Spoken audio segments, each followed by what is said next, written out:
কওমি মাদ্রাসার শিক্ষা ব্যবস্থা এমন যেখানে ব্যক্তি, সমাজ ও রাষ্ট্র পরিচালনার সব বিষয়ের মৌলিক ও বিস্তারিত একাডেমিক পাঠ দান করানো হয়। ইবাদত, অর্থনীতি, বিচার মামলা, রাষ্ট্রনীতি, রাজনীতি, পরিবার নীতি, পৌরনীতি ও উত্তরাধিকার সহ যাপিত জীবনের সব বিষয়ে সুন্দর ও সঠিক দিক নির্দেশনা কওমি মাদ্রাসার সিলেবাসে অন্তর্ভুক্ত।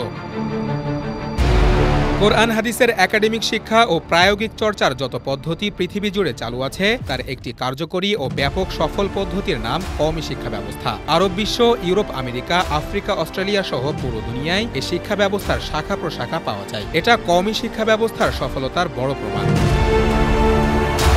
সম্প্রতি প্রবাসী সাংবাদিক ইলিয়াস হুসাইন এক অনুষ্ঠানে কিছু অবাস্তব, অসত্য ও অজ্ঞতাপ্রসূত প্রশ্ন তুলে মাদ্রাসা শিক্ষা ব্যবস্থা ও আলেম ওলামাদের প্রতি তীব্র তুচ্ছ-তাচ্ছিল্য প্রকাশ করেছেন। ইলিয়াস হুসাইন অভিযোগ তুলেছেন, মাদ্রাসায় অর্থনীতি পড়ানো হয় না, কোরআনে অর্থনীতি সম্পর্কে কিছু বলা হয়নি, আলেমরা কোরআনের অর্থ জানে না। বাংলাদেশের আলেম সমাজ ইলিয়াস হুসাইনের এই মিথ্যাচারের তীব্র প্রতিবাদ জানিয়েছে, সামাজিক যোগাযোগ মাধ্যমে তীব্র ক্ষোভ প্রকাশ করেছেন। ইলিয়াস হুসাইন একজন সাহসী সাংবাদিক। আওয়ামী লীগের জুলুম, খুন, গুম, দুর্নীতির বিরুদ্ধে লড়াই করেছেন। বিদেশে বসেও এমন কিছু রিপোর্ট জাতির সামনে তুলে ধরেছেন যার মাধ্যমে সেসব মামলার মুখোশ খুলে গেছে। ইসলামপ্রিয় মানুষের প্রতিও তার আবেগ, ভালোবাসা প্রকাশ পেয়েছে। কারাবন্দী আলেমদের মুক্ত করতে তিনি চেষ্টা করেছেন। এসবের জন্য তিনি প্রশংসা পাওয়ার যোগ্য। কিন্তু কওমি মাদ্রাসার শিক্ষা ব্যবস্থা নিয়ে তার করা অভিযোগগুলো মিথ্যা, অবাস্তব। কোরআনে অর্থনীতির কথা নেই, এ কথাটি ডাহা মিথ্যা, সাংবাদিক ইলিয়াসের অজ্ঞতা বা মূর্খতা। তার কথার ভেতর পরিচ্ছন্নভাবে ইসলাম পূর্ণাঙ্গ ধর্ম, এ কথার অস্বীকার ফুটে ওঠে। সূরা ইউসুফে কৃষি অর্থনীতি নিয়ে আলোচনা আছে, সূরা কুরাইশে বাণিজ্য নিয়ে আলোচনা আছে, সূরা বাকারায় অর্থনীতি, সুদী অর্থনীতি নিয়ে আলোচনা আছে, সূরা লাইল, সূরা আলে ইমরান, সূরা নিসা, সূরা নূর সহ আরও অনেক সূরায় অর্থনীতি নিয়ে আলোচনা আছে। পবিত্র হাদিসের সুবিশাল ভাণ্ডারে প্রায় প্রতিটি হাদিসের কিতাবে কিতাবুল বুয়ু, ক্রয় বিক্রয়, ব্যবসা বাণিজ্য, লেনদেন নামে অধ্যায় রয়েছে। যেসব হাদিসের কিতাব সরাসরি কওমি মাদ্রাসায় পড়ানো হয় সেগুলোর প্রতিটি কিতাবে ক্রয় বিক্রয়ের অধ্যায় আছে। বিশেষভাবে সহিহ বুখারী ও সহিহ মুসলিমে গুরুত্বের সাথে অর্থনীতি নিয়ে আলোচনা রয়েছে। কওমি মাদ্রাসার সিলেবাসে ফিকহি অনেক কিতাব পড়ানো হয়। মাওলানা বা তাকমিল ডিগ্রি সম্পূর্ণ করতে হলে প্রতি বছর মাসালা ফতোয়ার ১-২টি কিতাব পড়তে হয়। এই কিতাবগুলিতে ইসলামী অর্থনীতি, আধুনিক অর্থনীতি বিষয়ে ধারাবাহিকভাবে ক্লাস হয়ে থাকে। এছাড়া তাকমিল বা মাস্টার্সের পর উচ্চতর গবেষণার ক্লাসগুলোতে স্বতন্ত্রভাবে আধুনিক ও প্রচলিত অর্থনীতি, আরব বিশ্বের প্রচলিত অর্থনীতি, ইসলামী অর্থনীতি নিয়ে বিশদ পাঠদানের পাশাপাশি গবেষণা হয়ে থাকে।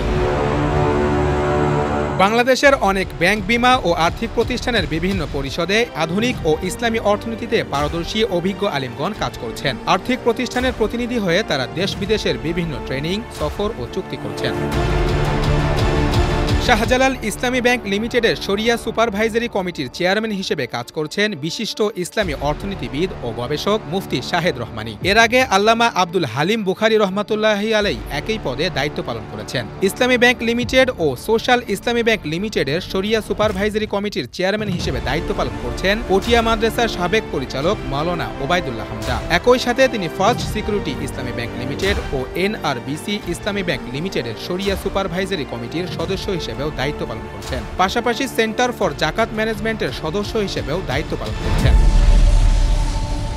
আধুনিক অর্থনীতি ও ইসলামী অর্থনীতিতে পারদর্শী কিছু ওলামায়ে একরাম গবেষণা প্রতিষ্ঠান পরিচালনা করছেন। দেশের স্বনামধন্য ব্যাংক ও আর্থিক প্রতিষ্ঠানের সাথে অর্থনীতি নিয়ে যৌথভাবে কাজ করে ইতোমধ্যে তারা বেশ সাফল্য ও সুনাম অর্জন করেছেন। মালয়েশিয়ার কেন্দ্রীয় ব্যাংক কর্তৃক প্রতিষ্ঠিত International Centre for Education for Islamic Finance বিশ্ববিদ্যালয় থেকে অর্থনীতিতে পিএইচডি ডিগ্রিধারী মুফতি ইউসুফ সুলতান, মালিবাগ মাদ্রাসার সহকারী মুফতি, বাহরাইনের accounting and auditing organization for Islamic financial institution AAOIFI ডিগ্রিপ্রাপ্ত ও আইএফএসির প্রতিষ্ঠাতা মুফতি আব্দুল্লাহ মাসুম, মিরপুর আকবর কমপ্লেক্স মাদ্রাসার সহকারী মুফতি, Shariah advisory and research council সার্কের চেয়ারম্যান মুফতি মাসুম বিল্লাহ সহ আরও অনেক নবীন প্রবীণ আলেম আধুনিক অর্থনীতি, ইসলামী অর্থনীতি নিয়ে দেশ বিদেশে বিভিন্ন আর্থিক প্রতিষ্ঠানের সাথে কাজ করছেন।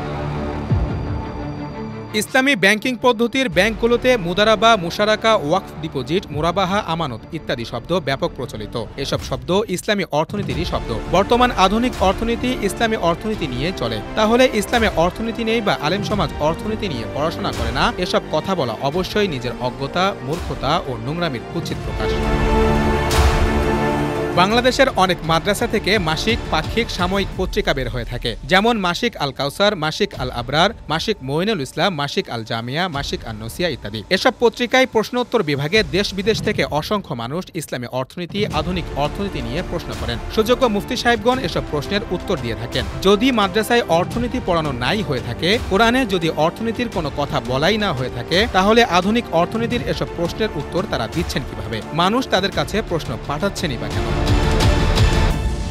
রাজধানী ঢাকা, চট্টগ্রাম, সিলেট, কুমিল্লা, নোয়াখালী, খুলনা, যশোর, বগুড়া, ময়মনসিংহ সহ দেশের অধিকাংশ শহর বিভাগে বড় বড় মাদ্রাসা রয়েছে। এসব মাদ্রাসার ফতোয়া বিভাগে আধুনিক ও ইসলামী অর্থনীতি নিয়ে বিশেষভাবে গবেষণা করা হয়। এসব মাদ্রাসার ইফতা বিভাগে গেলে যে কোনো ব্যক্তি মাদ্রাসায় অর্থনীতি পড়ানো হয় কিনা হাতে কলমে এ প্রশ্নের উত্তর পেয়ে যাবেন।